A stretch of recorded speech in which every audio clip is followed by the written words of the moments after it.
Bonjour et bienvenue sur la chaîne de la fourmi bureautique. Je suis contente de vous accueillir à nouveau. Aujourd'hui au programme, utiliser un masque dans un diaporama PowerPoint. Mais qu'est-ce qu'un masque? Eh bien, le masque va vous servir à définir par défaut tout ce que vous souhaitez voir sur vos diapositives. Logo, type de police utilisé, taille des caractères, type de puce, etc. Je prends ici un exemple, un album photo réalisé sur fond blanc, très sobre, et je souhaite définir un masque avec des couleurs, un logo, etc. Je passe donc sur l'onglet Affichage, Masque des diapositives. Le volet de gauche me présente en fait un masque, c'est-à-dire une trame, pour chaque type de disposition pouvant être utilisée dans votre présentation PowerPoint. Donc vous avez par exemple ici ce qui correspond au masque de la diapositive de titre. Ici, au masque d'une diapo titre avec un contenu. Ici, un masque pour une diapositive de type titre avec deux contenus pour des comparaisons par exemple. Et si vous remarquez, vous avez un masque plus important que les autres au-dessus, tout en haut de la liste. Il s'agit du masque principal. Tout ce que vous allez définir sur ce masque-là concernera n'importe quelle disposition de diapositive. Commençons donc par choisir un thème. Le thème correspond à un fond avec une palette de couleurs. Nous allons décider de rester par défaut sur le thème Office. Sinon, vous pouvez par exemple, voilà l'impact que ça aurait. Et si je ferme le masque, voilà l'impact du masque sur ma présentation. Je retourne dans Affichage, masque des diapositives. Nous allons rester pour le thème sur le thème Office par défaut. En revanche, pour ce thème, j'aimerais que l'arrière-plan soit d'une couleur différente. Je viens donc sur Style d'arrière-plan et je choisis du noir. Au niveau des caractères, je peux décider de travailler avec une palette de couleurs. Donc, soit une palette prédéfinie, soit je suis partie sur le thème Office, je peux personnaliser les couleurs du thème Office. Donc, vous avez dans la partie droite un exemple. Donc, si par exemple je change la couleur de l'arrière-plan, je vais plutôt dans les oranges, voilà l'impact. Si je vais chercher ici, je vais prendre du jaune, voilà l'impact. Le vert, on va prendre du orange, du marron un peu plus foncé. Et le bleu, on va prendre une autre couleur à nouveau. Et donc, vous voyez l'impact à chaque fois que vous modifiez une couleur. Vous voyez donc l'impact sur l'exemple qui est situé à droite. Et vous pouvez donc enregistrer cette palette de couleurs en lui donnant un nom.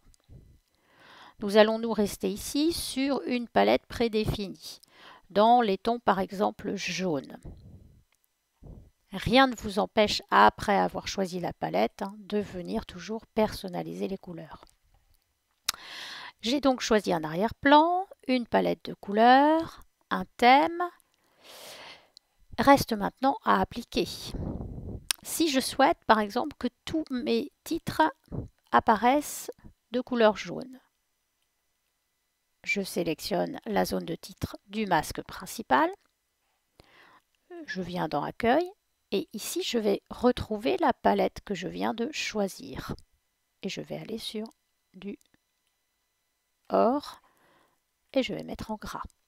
Et vous pouvez en profiter aussi pour changer la taille donc, de vos caractères. Je reviens sur l'onglet Masque. Et dans la partie du dessous, je voudrais changer les puces. Je sélectionne donc les puces, il suffit de cliquer sur la première. Je viens ensuite sur accueil, puce et numéro, et je change la couleur de ma puce, toujours en utilisant la palette que j'ai définie. On va en mettre ici du or aussi. Et on voit l'impact tout de suite sur le masque. Si vous regardez, comme nous travaillons sur le premier masque, les autres masques sont aussi impactés. Vous souhaitez maintenant insérer votre logo, mais uniquement par exemple sur la diapositive de titre. Dans ce cas, vous ne restez pas à gauche dans le volet sur le masque principal, mais sur le masque de la diapositive de titre. Et là, vous venez sur Insertion, Images et vous allez chercher votre logo.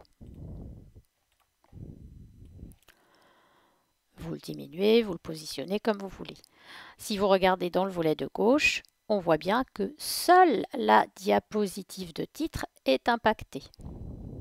Si je reviens sur le masque et que je le ferme, j'ai mon logo uniquement sur ma diapo de titre. Sur les autres diapos, je ne retrouve pas ce logo. Je réaffiche le masque. Si maintenant ce logo, nous souhaitions l'avoir sur toutes les diapositives et non pas seulement la diapo de titre. Dans ce cas, dans le volet de gauche, il faut absolument vous positionner sur le masque principal et refaire la même manipulation. Insertion, image.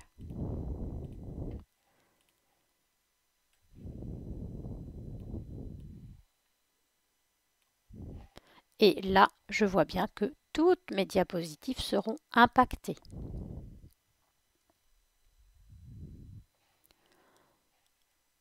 Si je reviens fermer le masque,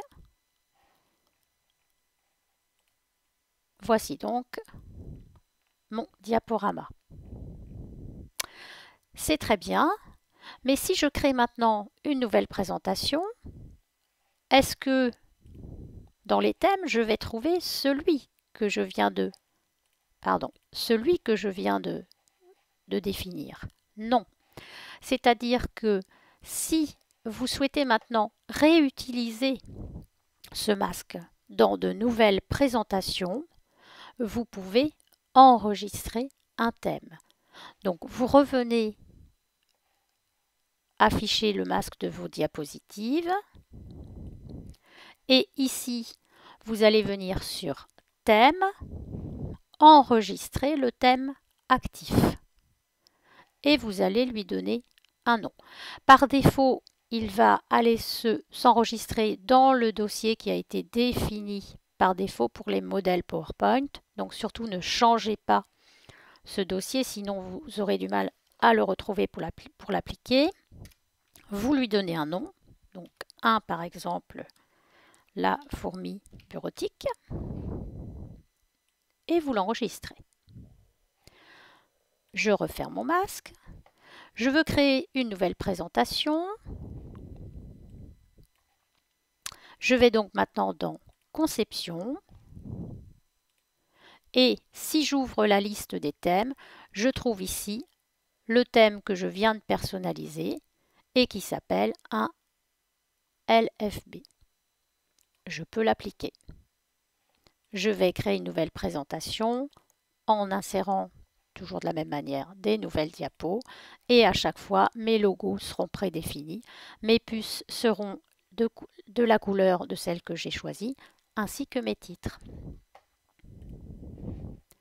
J'espère que cette petite vidéo vous aura déjà bien initié à la notion de masque. À très bientôt sur la chaîne de la fourmi bureautique. N'hésitez pas à liker cette vidéo si elle vous a plu et aussi à vous abonner à la chaîne. Au revoir, à très bientôt.